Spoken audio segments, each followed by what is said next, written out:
Welcome to Intuitive Connection, where spirituality and psychology meet to help you be your best and brightest self. I'm your host, Victoria Shaw, and in each episode, I'll help you to awaken your own inner wisdom, step into your power, and live a more divinely inspired life. You're here to let your inner light shine. Are you ready? Let's do this.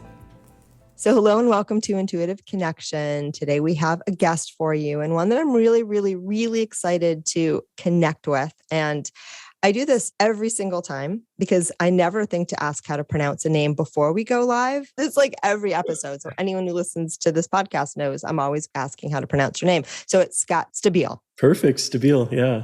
All right. So we have Scott Stabile, who is a writer, love activist, and breath work guide. And I have a feeling so much more. And I got to know Scott and Scott's work through mutual friends, Jacob Nordby, who was a guest on this show, Lisa McCourt, who was a guest on this show. And I had the opportunity to co-teach with him at a virtual retreat not so long ago it's the Center for Creative Living. Yeah. Okay, good. I don't want to get that wrong either. So anyway, so we got to connect through that as well. And I popped on for a few minutes of Scott's amazing self-love workshop for that as well. So I'm just excited that we get to chat. Yeah, me too. Thank you so much, Victoria. And you just wrote a book. Is it pretty recent? I just read a book. No, it actually came out in 2017. Yeah, so it's been almost 5 years. All right. Depending on what, in the realm of life, that's pretty recent. And I have a couple of confessions to make. One, I don't always read the books of the people that are guests on our show. Sometimes I just want to have a conversation. Sometimes I feel drawn to the book and everything in between. But I happened to be crystal shopping at a new store in Carlsbad, California last Friday. And yeah, your book was like right there on the shelf. It wasn't a big bookstore. They probably had like a dozen books and yours was one of them. So I said, I guess I need to read his book then. That's awesome. I love hearing that. That's nice to hear. Thank you. Yeah. So A, your book is obviously getting out there and getting into people's hands, and B, it got into my hands. And I really enjoyed it so far. I haven't finished. And I was telling Scott before we went live that I was almost late for this interview because I got so absorbed in the book. So you guys are going to want to check it out. And as always, all the information will be in the show notes and we'll hit this up at the end as well. Thank you. It's called Big Love. The one you're referring to. Yes, it's called Big Love. So let's talk about the guy, Scott Stabile, who writes a book called Big Love. Okay. What do you want to know about? What do I want to know? What brought you to that point where you're writing that book and you call yourself a love activist, which is one of the favorite answers I've gotten to my little podcast interview since I've been doing this for 2 years. Yeah, I was never a person who knew how to talk about what I do, as maybe many kind of healers have that situation. And a friend referred to me as a love activist. And I loved it. I'm like, I'll own that. That feels totally right on. And for me, what that means is just someone who makes a lot of noise for the power of love in our world and in our lives. And I definitely do that. I would say that's what I give most of my energy to in terms of the writing I do or the speaking I do. It's always coming back to love and what we can create in our own lives from a loving place. And when I speak about love, I'm talking about love as the umbrella that holds kindness and compassion and forgiveness and authenticity and all these things that are, rooted in love. So Big Love was kind of a natural extension of my writing, and it was born of a lot of social media posts and really diving deeper into some of the posts that were really resonating with people. And it's just a bunch of personal essays about, my life and moments in life when I felt off center or pulled from my center and what I did to kind of get myself back. And love was the through line, and just to be clear, Victoria, I think sometimes people tune out when someone's just talking about love, love, love, love, love. Like it can feel very ungrounded and airy-fairy. And I feel I have an incredibly grounded appreciation of love. And I invite anybody listening to consider the moments in their lives when they feel most at home in themselves, when they feel most okay, when they feel most connected, when they feel the most meaning in their lives. When I do that, it always is rooted in an experience that is love-based. And so knowing that and being a person who wants to feel good as often as possible, like I think most of us, it is for me just a consistent reminder, like, well, what is love inviting you to do right now? How can you steer yourself back there? I love that. And I think, first of all, I don't think you can go too airy-fairy for this podcast, Okay. but it could be wrong. Thank you for that invitation. Yeah. So yeah, go for it here. And I think you'll be well received. But I also think, there's a lot of misunderstandings about love out there in the general world, right? Most people think it's romantic love or the kind of attached love. Right? I love you. I don't love you. I used to love you. Now I love you. Like for me, that's kind of sort of maybe a little teeny tiny part of it. But I think of love as who and what we really are. I think it's like the core of being. It's the core of who we are as spiritual beings and where we all come from. That's how I understand love. So yeah, when you peel away all of the conditioning and all the different layers, I mean, what's left really? I mean, for me, love is just energy. yeah. And it's an energy that is everywhere within us and outside of us. And so the act of love is simply choosing to align with that energy, which is, for me, a divine energy to align with. Why wouldn't we align with it when it feels as good as it feels? And there's something about what you're saying that's making me cry because it's so beautiful to think about it that way, right? Aligning with the energy of love. Yeah, it's like aligning with the energy of source or spirit or nature, whatever terms you use to describe that we are not just human beings. We are also divine beings. We are a combination of both. And both are important, but I think sometimes we really forget our divinity. We forget that there is a source energy surging through our beings at all times. There is this loving energy, this creative energy surging through our beings at all times. And it's not always easy to choose it, but it's always possible because it's always there. It doesn't leave us. Yeah. I love that. My guides are saying, and I don't know if this is kind of following up to what you're saying, but they're saying it's almost as if love is that expression of that divine energy, right? Acting in love is when we express, when we bring that here.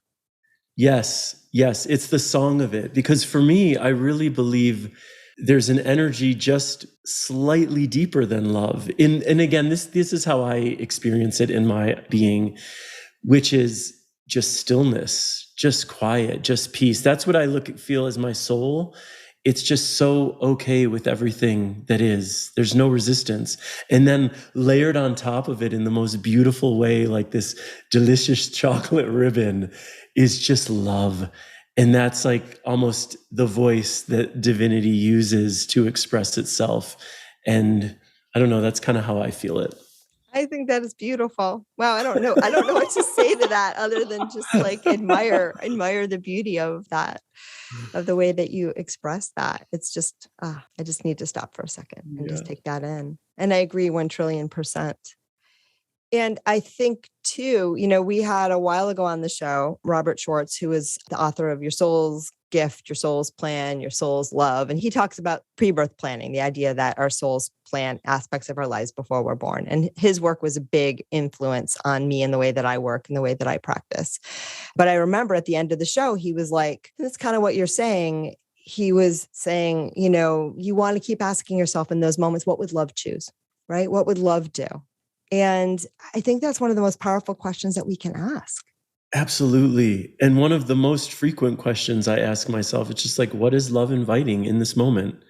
Because when you ask it, at the very least, what you're likely to do is interrupt whatever insane mental cycle you were on in that moment that was calling on you to ask that question, and then if you're courageous enough to answer it and align yourself with what that answer shows you, then there's great possibility what you create from that place is going to be beautiful and healing. In my experience, Victoria, love is always creating something pure, something beautiful, and something healing. It's the only way it works.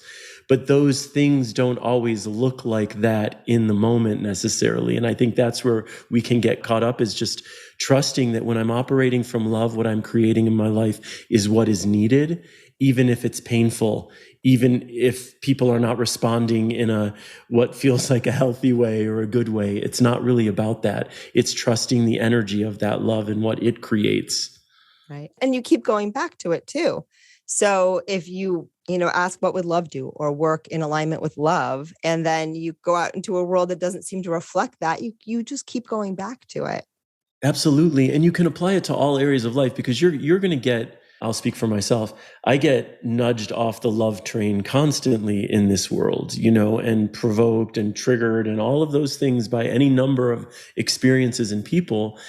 And I mean, that's the nature of being human. But when you continuously return and continue to ask yourself that question, you can hopefully trust that at least you're doing your part to be the example of what it is you want to see in our world. And you can also apply that to every area of living. You can apply it to activism. You can apply it to your work, whatever your work is. You can apply it to every one of your relationships, and it's going to improve all of those things. Right. And I would say too, that question, what would love do? Or how can I act in alignment with love? How can I be an expression from love? Those are not mental questions. No. Those are not things that you need to sit down and ponder over. That's an intuitive question. That is aligning yourself, that's setting that intention. And that's, there's a bit of a surrender where you wait for the answer to come, right? It's a feeling, knowing of the heart rather than knowing of the mind. It's not something you have to decipher. 100%. And it's such a great distinction. Thank you for sharing that. Yeah, because I think it's important, because I think sometimes people are puzzling, well, what would be the right thing to do now? And when you go into that mindset, you're in your mind and what's right or wrong and judgment and what you've been taught. And sometimes I have found, especially recently in my life, sometimes the loving choice is not always the one that I think is the nicest. And I'm a pretty nice person, like most of the time. And sometimes I'm not a nice person. I know I'm not following the path of love in those moments, because I am human too. But I do think there are times when the loving choice isn't what our minds have been taught is the loving choice, right? Because a lot of us, especially women, have been taught sacrifice. We've been self-sacrifice. We've been taught don't make other people uncomfortable. We've been taught, I don't know. Those are two good ones. Absolutely. And I mean, I'm first and foremost, I'm about self-love. Right. The energy of love, again, is, in my feeling and understanding, is always serving everyone. So when I talk about self-love and when I get resistance from people around self-love, and it's typically with women in a specific way, it's the fear of being selfish or being perceived as selfish, because women are conditioned to be caretakers and, like you said, to sacrifice and make sure everyone else's needs are taken care of before their own. But for me, one of my favorite quotes is from the Buddha. He said, if you truly loved yourself, you could never hurt another.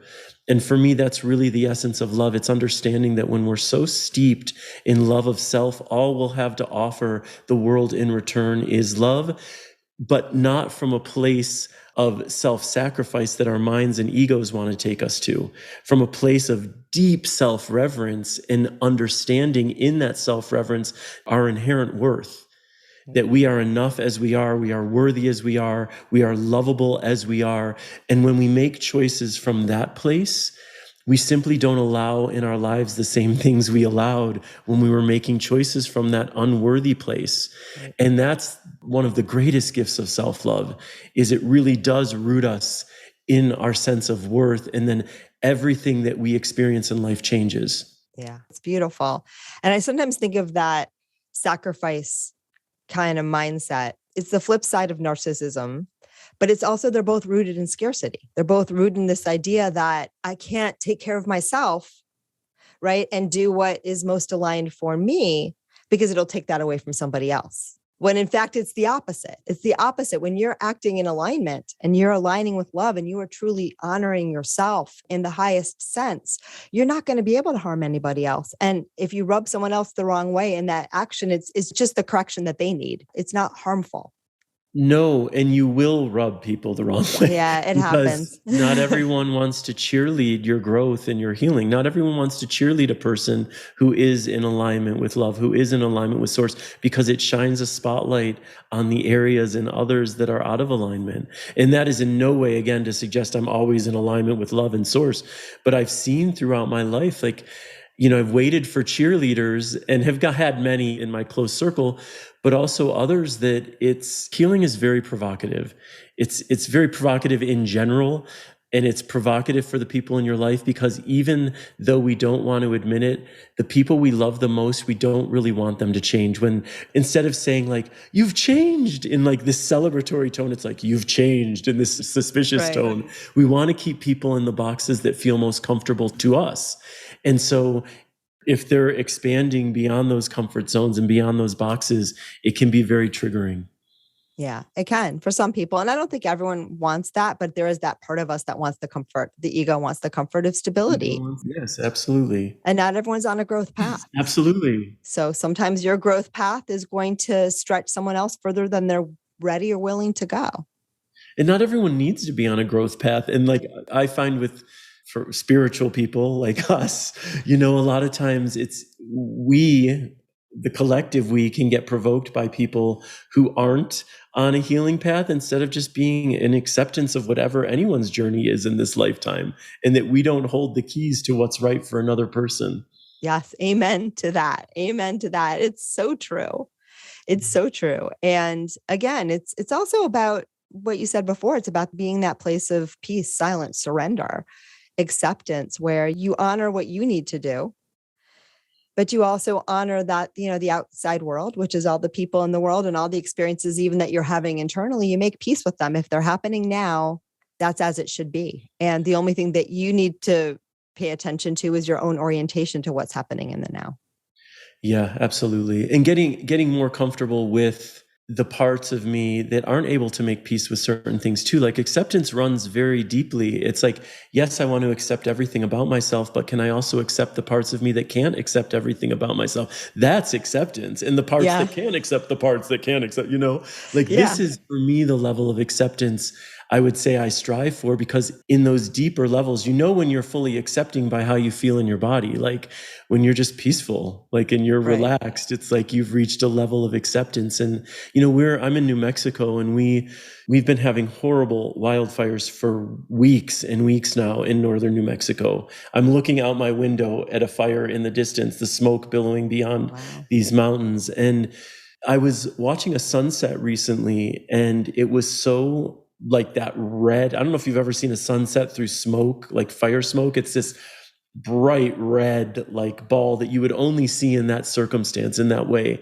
And I was watching it from inside because outside smelled kind of like a campfire, and I didn't want to be breathing it in. And I was looking at the beauty, and then at the same time thinking about the reason why this sun is so beautiful, and not able to just surrender to the beauty, because I'm like, this symbolizes all this tragedy that's happening in the state, and people are evacuating and all of this stuff. And gradually I got myself to this place of just enjoy the sunset, honey. Like, yes, it's true that this sunset exists because of the tragedy, but it's no less beautiful in this moment of your experience of it. And we are so conditioned to steer our minds toward everything that is not okay on this planet, that it takes more intention to actually hold ourselves open to the beauty of what we're experiencing in the moment too. And it was such an important reminder for me in that moment, and just a reminder of how expansive we are as beings and what we're able to hold. Like we can hold it all. We can hold it all. And if we make ourselves available to holding it all, in my experience, I'm much less overwhelmed by all the darkness here. Yes.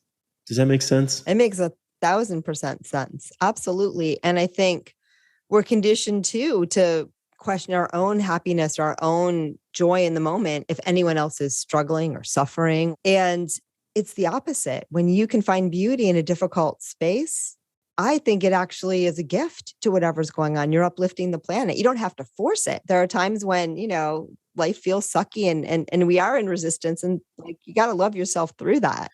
Absolutely. And be with yourself and love the parts of yourself that are not happy with whatever's going on right now. It's all good. But in the moments that you do find that spontaneous joy, even in a difficult situation, see, I think that's a gift to the planet as well as a gift to yourself. I agree, because it's all energy. It's all energy. Right. And the more this planet is in need of more joy and more compassion and more love and all of those things that can be very difficult to stay connected to when we are being assaulted from all directions with messages about how everything is awful here, which isn't to suggest there's not a lot that isn't dark and violent and disgusting here. Believe me. I mean, I don't need to preach that to anybody. But what happens when we become more intentional about seeking out the beauty that's here too? What happens, I'll answer that question, is that you find more beauty. It's the only possible outcome, right? That's where that intention leads. Yeah. And that is where I think love would have you go when you're really, really listening. Love doesn't always say, you got to go fix this problem. Sometimes it does. Sometimes my guidance is, I feel called to serve in a particular way and I follow it and I take those actions.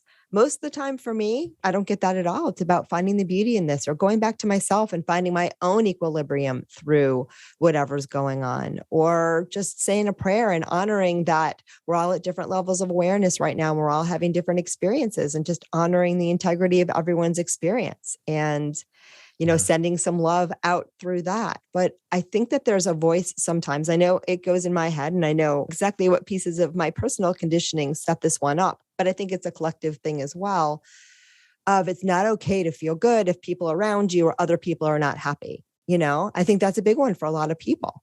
Oh, absolutely. I think that we feel guilty or ashamed if we're feeling joy. And, Abraham Hicks has said this in 1,000 different ways. He's a channel and has a lot of, I think, very valuable information to offer. But one of the things I've heard them say over and over and over again, which I really truly believe, is that your misery is not what pulls people out of their misery. Like you can't be miserable and make someone unmiserable. That's not how it works. Yeah. It's not how energy works. All it does is fuel more misery. And again, I say this all with the understanding of, I don't think there's value in forcing what is not real for you, which is to, there's a lot of talk about toxic positivity. And my sense of what that really is it's alive in a falseness. It's like trying to force an emotion or an experience that isn't actually what you're living. And I don't think you can fake it. I mean, you can't convince. This is a vibrational reality. It's an energetic reality. And so no matter what you're speaking, if you're vibrating in a different way, your energy is what's going to be conveyed, most strongly in my experience.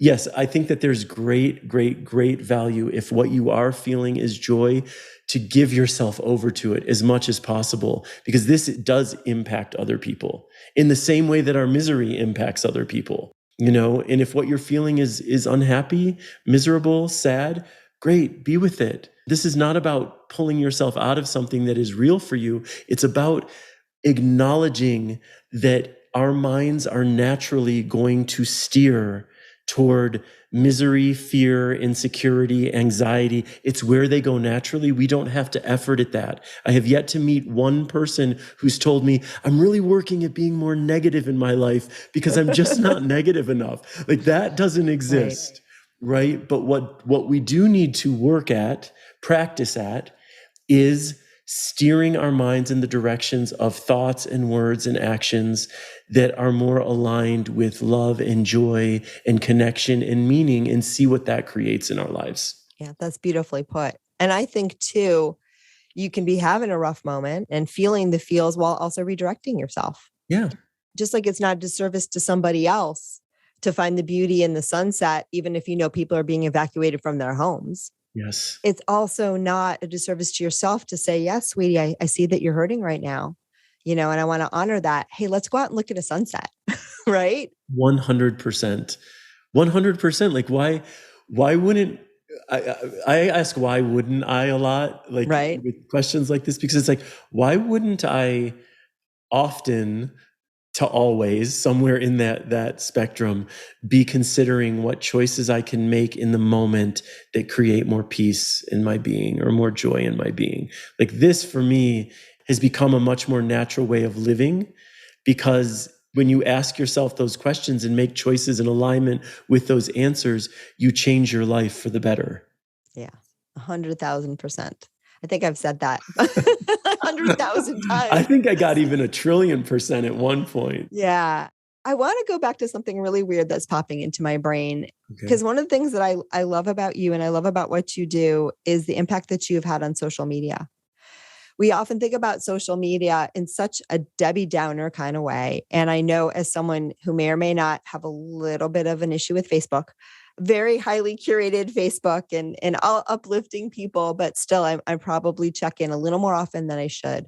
But I have to watch and moderate because I know even though my feed is very clean, I know sometimes it saps my energy a little bit. Mhm. But I also think that social media is such a powerful place to connect with people and to uplift people and to get the message out there. And I think it almost speaks to what we've been saying up until now about you can find the beautiful sunset, in the firestorm. I think that's kind of what you're doing, my friend. Well, thank you. I appreciate that. And I mean, I struggle with social media too. I recognize the benefits of it and the beauty of it and the connection. And I've been served in beautiful ways and have served in beautiful ways through social media, and am grateful for that. And all the things that aren't to like about social media Right, as right. well. I feel those, and I focus my energy on connecting with it in a way that feels as good as possible. My read with you, and I hope I can say this, and if I can't, we'll cut it out. But my read with you, Scott, is that when you started doing this initially and when you do it now, it's a labor of love. I mean, it's just fun and exciting for you to put that out and to share that with people. It's almost like the little people that paint, little happy uplifting rocks and leave them all over the neighborhood. It's that same kind of energy. It's quite beautiful. Thank you so much. I appreciate that. And I do love it. Like when I do live videos on Facebook and people tune in from wherever they're tuning in from, and the energy exchange that happens in that space. And I'm always high at the end of it, like really, really high throughout it and at the end of it, because I feel like it is a very tangible way to offer love, Yeah. and receive love, and for that, I'm grateful. And like you, I mean, I have my pages curated very specifically for sure, but Yeah. it's trial and error. I have this newsletter I send out, and the title of last week's thing was, "What's the point?"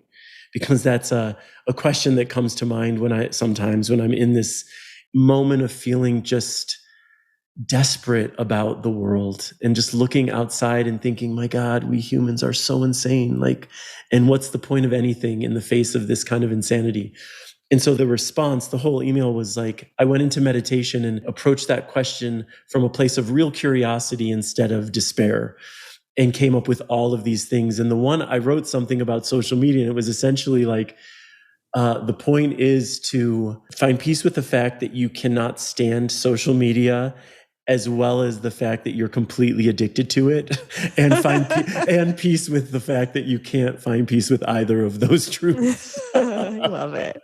Yeah. I love it. No, I actually think it's a great opportunity and a great vehicle and a great vessel for reaching lots of people in a really loving and aligned way. Yeah, it is that. It is that. There's also a lot of energies that take us away from that on social media. And, there are some platforms I choose over others just energetically that feel resonant to me, and some that I'm not touching with a 10-foot pole.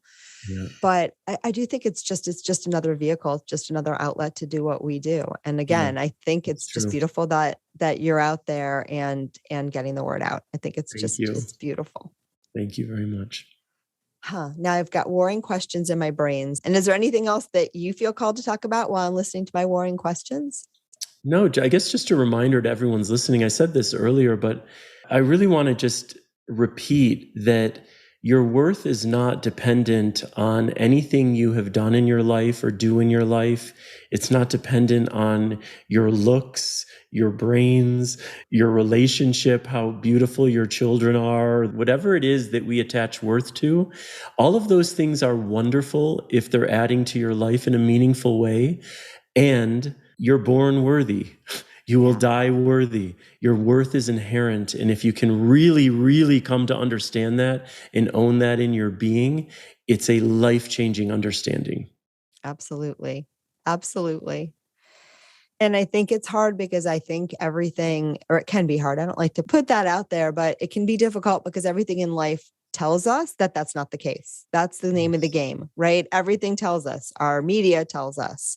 Sometimes our family members tell us. Our teachers sometimes tell us. Like everything tells us, you need to chase this to be happy. You need to do this to be worthy. Like this is good, this is bad. And so I think it's such an incredible act of bravery, leap of faith to take that leap to say, no, I am worthy. And even if you don't feel it right now, just say, well, Scott and Victoria say so. So, yeah, maybe it's true. Willingness is such a powerful starting point, I think, for things, because a lot of people will say, I can't love myself. I don't know how. I'm like, well, are you willing to? Willingness is also an intention. If you're not able to say with honesty that you're worthy, but are you willing to acknowledge your worth? That's a starting point, and that sets you on a path to discovering your worthiness. Because how to say this? It's like, if I'm repeating to myself, I'm worthy again and again and again, but it's not what I really feel, I don't think it's very effective. And I also think it can create anxiety and despair in myself and the disconnect. But I can honestly say, I'm willing to see myself as worthy. I want to see myself as worthy. And then the natural extension of that is, or I'm willing to love myself. I'm willing to hold myself in this air of self-love. Beautiful. A natural extension of that is just starting to make choices that reflect it. Right. Is this an act of self-love? And what I find, Victoria, so often people don't take the time to acknowledge the ways in which they actually are loving themselves. They actually are showing up with love. Like, anybody listening now, if there's anybody out there who's listening to this right now who feels like you don't know how to love yourself, the fact that you're listening to Victoria's podcast is an act of self-love. That is you loving yourself. So it's not true that you don't know how to love yourself. You're actually doing it. And when we take the time to honor those choices, to really sit in them, even for 10 seconds, just to acknowledge, whoa, this is me loving myself right now. That's a game changer. Game changed. Yeah, that's beautiful. No, that's beautiful. And it's true. We identify, okay, I have another problem now. I don't love myself. I don't think I'm worthy. Let me go solve that problem. Yeah. Focus on the problem and then marinate in the problem. And what you're saying is find where you're already the solution. Find where it's already flowing for you, right? Set the intention to align with that. And then that naturally is going to create for you more opportunities and more decisions in your life that are also rooted in self-love, because it's all energy and there's momentum to energy. When you're acknowledging your self-love, you're creating energy around self-love, which creates energy for you to make more choices that reflect self-love. It's momentum. It really is. Yeah, it's beautiful. What do you tell to the person who says, and I want to get this from the guide, so hold on. From the person who says, oh my goodness, this is nothing, I don't know I would ever say, but this is how it comes through. The person that says, like, this is all gobbledygook. I'm not going to waste my time loving myself. We shouldn't love ourselves. We shouldn't love other people. Like, we should just, I don't know who would be saying this, but this is what comes through. But, like, life has got to be hard. It's supposed to be hard. Like, let's let go of all that frou-frou stuff. I don't know if this is your imaginary naysayer. It's not necessarily mine, but it came through. So what would you say to them?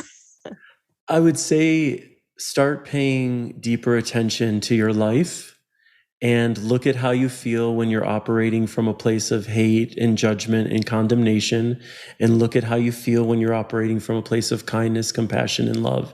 And how do you want to feel? Wow. Like, do you want to feel sick and unhealthy? Or do you want to feel connected and aligned? I am not doing what I'm doing in the world because I'm this selfless Buddha. I am doing it because I want to feel good, and love feels good. Yes. So that, for me, honestly, Victoria, is one of the things I have the hardest time with when I look at humanity. Is I believe we all know intuitively, but also just in lived experience, we all know that love is what feels the best in this human reality. We know it. We've lived it. We've experienced it. We're all so hungry to be loved and to love others. We know it, which is why it feels so astoundingly insane that most of us are regularly creating justifications for not loving. It doesn't make any intuitive sense, right? So to that naysayer you presented, I would say, pay attention to your life and how do you want to feel? And if you want to feel good, start being more loving, because that is the answer. And you will see, and it's not only about yourself. Self-love is not only about yourself. It always transcends self. You are serving the planet by loving yourself in that way. And I believe if you're honest with yourself in your assessment of the choices you're making and how they're making you feel, the only possibility is that you'll come to discover, when I am aligned with the energy of love, my life feels better. Yeah. Oh, Scott, that's beautiful. Someone needed to hear that. That's just absolutely beautiful. Thank you. Okay, I could do this forever and I have a bunch more questions, but we can't do it all in one shot. All right. I'm going to share a little something just as a little aside because it won't go away. So I went through I like to call it my nervous system blip, but it wasn't just my nervous system. It was the whole system this winter, and found myself in a really interesting emotional state of mind. All well, all good, got through it. But one of the things that was super helpful in getting through it and that my guides were showing me again and again, and I really do think there were a lot of things going on in this period of time, but I think one of the real things I was called to do is deepen that self-love. And I think of myself as a pretty self-loving person, but we all have these little parts of ourselves that have been, deep down in hiding and they don't feel lovable. And then they come out and they scare the crap out of us. And then we have to love them too. So that was like part and parcel of my journey. Beautiful. Yeah. But one of the practices that my guides kept giving me that was so powerful that for some reason I really want to share with you was writing myself love notes. Oh, yeah. And I really spent a couple months. Mine were really colorful with lots of, really, really pretty drawings around them too, but pages and pages of love notes. And it came through intuitively. Sometimes, I would force, quote unquote, I would have an idea of what I needed to hear, but a lot of times I would just say what I needed to hear. So it came through intuitively, pages and pages. And on the eve of Valentine's Day of this year, I couldn't sleep and was catapulted out of my bed in the middle of the night by my guides, because this is how I live my life. And most people on the show know that. And, they were like, get out of bed and get a piece of paper. And I hadn't slept. I was rolling for hours. So I was like, okay, whatever you say, it's got to be better than this. And I sat down and I started doing these love notes to myself, pages and pages and pages. And can I tell you, it was the most amazing feeling, the most amazing moment, the most, do I feel like that 24/7? Not yet. I am hopeful to feel like that more and more, but it was the most powerful practice and the best darn gift anyone could have given me. And I gave to myself on, Valentine's Day. I love that. And that's something you can that's an exercise I've given to people in some of my workshops. And it's something you can refer to again and again, especially when you're feeling like you have no love to offer yourself, which is what your mind will be trying to convince you. Right. You can refer to this and say, no, this is the truth of my experience. Right. These lies are from my mind, are from my ego, but the truth is, here is the love that I have for myself. That's a beautiful practice. Yeah. I do want to say just about life is hard. There is no way to be human and not experience difficulty. So the reality that we are born into here, it is a difficult reality. And like you, I like to say can be hard often because there is choice also involved in this. But I don't believe, with the exception of maybe 5 people on the planet who are potentially fully realized and living in a complete state of bliss, the rest of us are working at this. And part of, for me, being with the difficulty of life that has made it easier for me to be with the hardness of this reality is knowing that I've got my back, is knowing that no matter what choices I make, no matter what risks I take, no matter how I'm feeling, how sad I am, how angry I am, that I am there for myself in a loving and compassionate way. I am there to remind myself, like, it's okay, honey, you're human. This too is okay. I've got you. That for me is the voice of love. And that's the exercise you did in those letters. And if there's one thing I can recommend to people, it's really to build and deepen the relationship you have with yourself, because you're always coming back to yourself.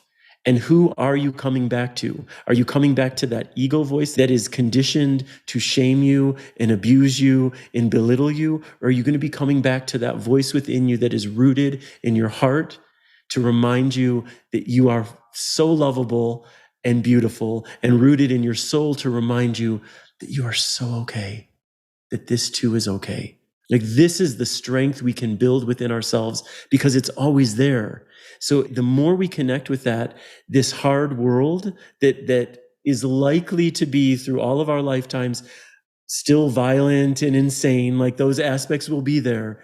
This hard world is made easier by how we learn to relate to ourselves. Yeah, no, I couldn't agree with that more. It's beautiful. Beautiful. So I do have one more question. I ask this to everyone on the show, so you don't get to escape it. Okay. How do you experience your intuition?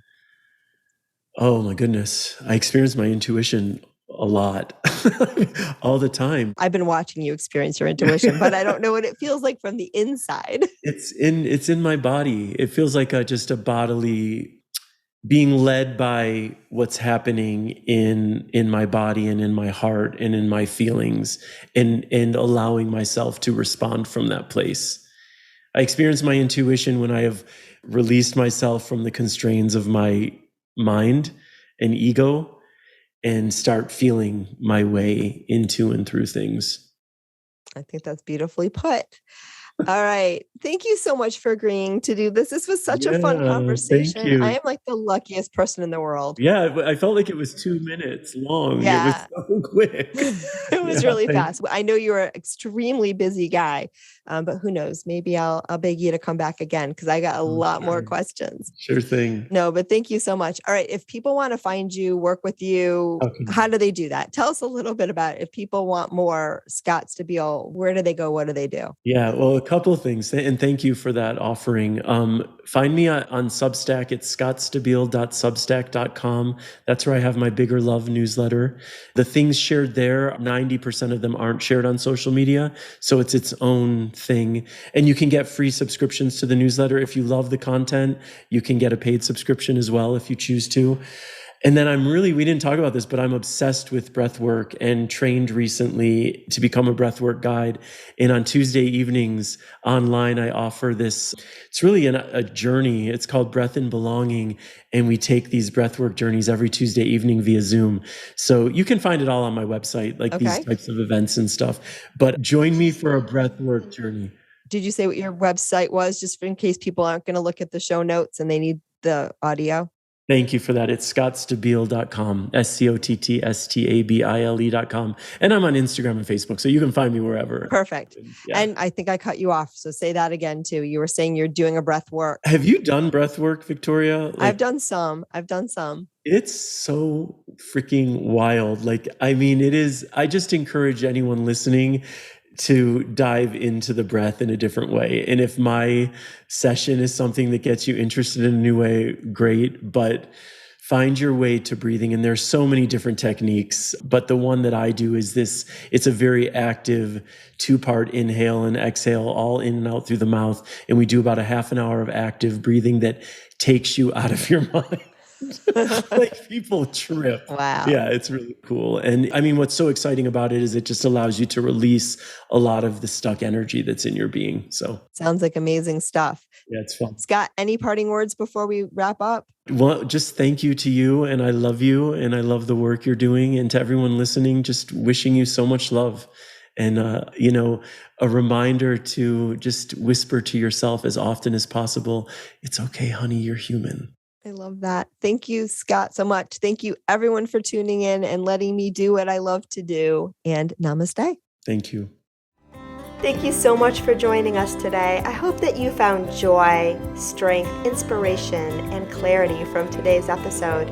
If you'd like to learn more and connect with an amazing group of like-minded souls, please join us over on Facebook in the Intuitive Connection Community Facebook group, where we explore these topics in deeper detail, have additional live teachings, and host Facebook Lives with our amazing guests. I hope to see you there. And of course, if you want to learn more about me or the work that I do, please check out my webpage, victoriashawintuitive.com. Thank you so much again, and namaste.